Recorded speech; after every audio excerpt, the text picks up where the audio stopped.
KTL promet de réduire considérablement le coût d'utilisation des voitures électriques en réparant les batteries mieux qu'avant. En Chine, où les véhicules électrifiés représentent désormais plus de 50% des ventes, le sujet n'est clairement plus anecdotique. Lorsqu'une batterie a été endommagée, une question se pose. On la remplace ou on la répare? Il se trouve que le remplacement complet d'un pack de batterie peut représenter plus de la moitié de la valeur du véhicule. Un coût important pour les conducteurs. Ning Service, une marque indépendante lancée par KTL, propose une alternative à la réparation des batteries utilisant la technologie Cell-to-Pack. Cette architecture prisée pour sa densité énergétique est complexe à réparer en raison de son fort niveau d'intégration. Jusqu'ici, la plupart des constructeurs privilégient le remplacement complet. KTL entend casser cette logique. Selon un ingénieur interrogé par le média chinois Yikai, la facture pourrait être réduite par 10. En effet, si un remplacement complet coûte environ 13 750 euros, sur un véhicule électrique à 200 000 yuan, donc en gros c'est 28 000 euros presque, une réparation pourrait se limiter à 10 000, 20 000 yuan, donc c'est-à-dire 1375 ou 2750 euros. Derrière cette initiative, l'idée est claire, KTL veut établir une boucle fermée pour fonctionner dans un modèle économique circulaire. Eh ben, c'est une très bonne idée. Franchement, c'est ce qu'il faut, de toute façon. Faut clairement pas réparer et changer toute la batterie. Il faut changer des morceaux de la batterie, des petits packs de batterie, quoi. Des modules. C'est ce qu'il faut, clairement. J'espère que, du coup, ça va se généraliser à d'autres marques également. Alors, on a Peugeot qui a baissé le prix de sa 208 électrique. Voyons. La Peugeot 208 a les fesses entre deux chaises. Sa configuration technique avec une batterie de 50 kWh et 136 chevaux est aujourd'hui en décalage avec les attentes du marché. Le marché qui souhaite soit une petite batterie, une petite puissance, soit plus d'autonomie et de dynamisme. Sur ce point, la Renault 5 secoue le segment avec une version d'entrée de gamme de 40 kWh et 95 chevaux, à 25 890 euros. Donc, c'est sûrement le prix de cette voiture à 50 kWh de chez Peugeot qu'ils ont baissé, la moins efficiente. Avec 363 km d'autonomie, la i208 d'entrée de gamme se positionne entre les deux configs de la R5. Sur le stand en ligne Peugeot, où les promotions sont quasiment permanentes, on découvre que la Peugeot i208 en finition style profite jusqu'au 30 septembre 2025 de 1500 euros de promotion et d'une remise supplémentaire de 1000 euros réservée aux particuliers.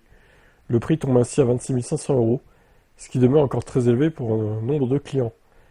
Par contre, on peut retrancher la prime CE, qui est de 3100 euros ou 4200 selon les revenus, ce qui fait tomber le prix à 22 300 euros ou 23 400. Est-ce que ça sera suffisant? La Peugeot commence à être datée en conception, une architecture qui a été pensée pour le thermique, quand la R5 a été pensée comme voiture 100% électrique. Ouais, c'est pas faux, et surtout ça fait un moment qu'elle est sortie, quoi, sans restylage en plus, enfin un léger restylage si quand même, il y a eu, mais bon, c'est mince quoi. À voir si ça participera à relancer les ventes ou si les gens préféreront quand même la version 54 kWh. Le Peugeot i-tron 1008 est maintenant disponible en version 325 chevaux dual motor. Il s'agit d'un combo assez étonnant entre une puissance généreuse, deux moteurs électriques, associé à une petite batterie de 73 kWh. Le choix de la grosse batterie n'aura-t-il pas été plus judicieux? C'est vrai ça. Mais ça aurait fait augmenter encore plus le prix, j'imagine. L'autonomie donc est de 489 km d'OLTP, les 0 à 100 en 6 secondes, ce qui pour 325 chevaux est moyen, on va dire. Mais c'est à cause du poids aussi, 2 tonnes 3, c'est un tank, vraiment. Il y a 400 kg de trop ou 500 là. Le conso est homologué à 17,8 kWh. À ce niveau de gamme, la pompe à chaleur demeure optionnelle à 800 euros. Peut-être qu'en optant pour la batterie 97 kWh, cette Peugeot i-tron 1008 dual motor aurait dépassé les 2 tonnes 5. Sûrement même. Dans les faits, il faudra plutôt compter sur 400 km réels. 160 kW en DC et jusqu'à 22 kW en cours alternatif. En AC donc, en option sûrement. Pour ce lancement, Peugeot vous propose une unique finition First Edition au prix de 54 000 euros. Mais si vous succombez via le site internet du constructeur, vous profiterez d'emblée de 2 000 euros de remise. Mais ça ne sera pas suffisant pour être éligible à la prime CE. Il faudrait tomber sous la barre des 47 000 euros. Ce qui arrivera forcément tant le succès commercial de cette version paraît peu évident. On peut également penser qu'une version non First Edition, un peu moins bien équipée, interviendra dans un second temps. Certainement. La concurrence du modèle Y, grande autonomie intégrale, moins cher de 1000 euros, offre une meilleure autonomie, 100 km de plus quasiment, et surtout 4 secondes 8 les 0 à 100. Un coffre gigantesque, un équipement de dingue et enfin une puissance de recharge de 250 kW. Alors là, franchement, je sais pas quoi dire. Stellantis, chez Peugeot, il se croit au-dessus de la mêlée, en fait. Mais les gars, votre véhicule, il est nul. Si le prix était autour de 40, 45 à la limite. Mais là, 54 000 euros, mais à quoi vous pensez? Enfin, vous pensez vraiment que des gens vont commander ça, quoi? En fait, chez Peugeot, j'ai l'impression qu'on pète plus que son cul et derrière, il n'y a aucune vente qui va se faire, quoi.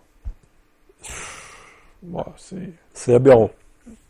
Dites-moi en commentaire hein, si ça vous paraît cohérent le prix, mais rien que par rapport au modèle Y, c'est finito, quoi. Il a aucune chance de percer. Donc à voir, hein, et je pense qu'ils feront un effort sur le prix dans 2-3 mois, avec des finitions moins dotées, comme ils disent.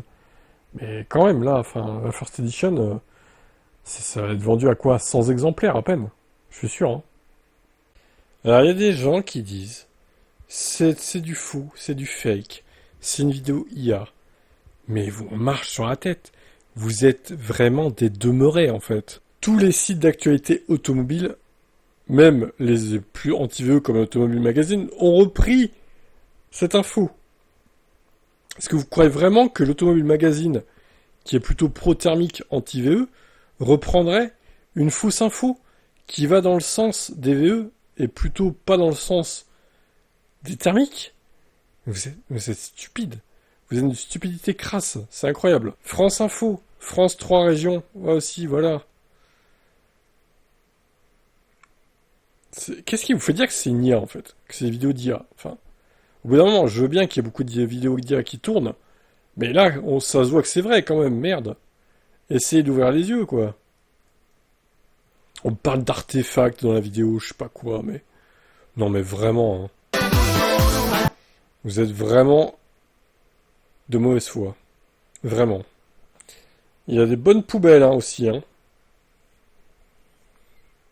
On va essayer de voir les modèles. Bah, il y a des modèles des années 2000. Une Renault 5. Il y a du 2010, du PureTech aussi. Du Stellantis récent, du Capture. Bah, il y a un peu de tout hein, finalement. Mais du coup, c'est pas une vidéo d'IA les gars. C'est du West France aussi. Vous pensez vraiment que West France s'amuserait à traiter, à reprendre des fake news? Vraiment? Faut que vous arrêtiez à voir du fake partout, surtout quand ça va pas dans votre sens. C'est assez pénible, hein. Bon, en tout cas, la vidéo a bien buzzé, plusieurs milliers de vues, beaucoup de commentaires de pro-thermique anti-VE, encore. Je vais pas m'amuser à tous y répondre, j'en ai répondu à quelques-uns déjà, mais voilà. En tout cas, ça me fait bien rire. On m'a dit, change de mentalité, c'est dommage de voir des gens dans la galère comme ça. Alors oui, si c'est des gens effectivement qui ont pas les moyens de prendre un VE et qui sont pas forcément anti-VE, qui aimeraient passer au VE mais qui peuvent pas, oui, on est désolé pour eux. Par contre, si dans le lot, il y a des gens anti-VE qui ne supportent pas et qui critiquent à longueur de temps les VE, je vous ris au nez. Vraiment karma quoi. Le karma vous a rattrapé là. Mais je suis sûr que parmi ces gens, parmi les dizaines qui avaient été bloqués, il y en a quelques-uns qui sont anti-VE. Et j'ai envie de dire, un gros chais pour ces gens-là. Et pour les autres, bah, bon courage.